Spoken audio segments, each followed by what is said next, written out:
So today I'm about to show you how to see real-time progress in Fluid.io.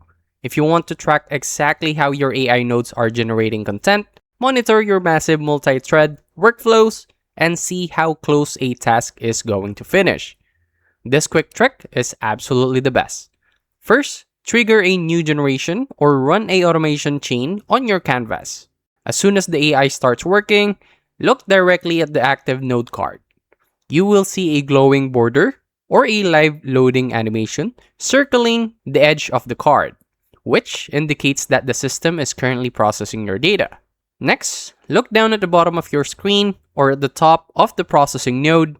Fluid displays a real-time status tracker or text indicator, showing milestones like fetching data, analyzing prompt, or generating text.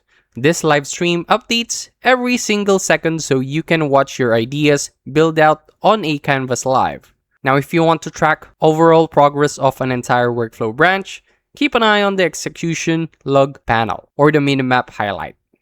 Once the node finishes generating, the progress indicator instantly turns into a solid border, and the final output appears cleanly on your board.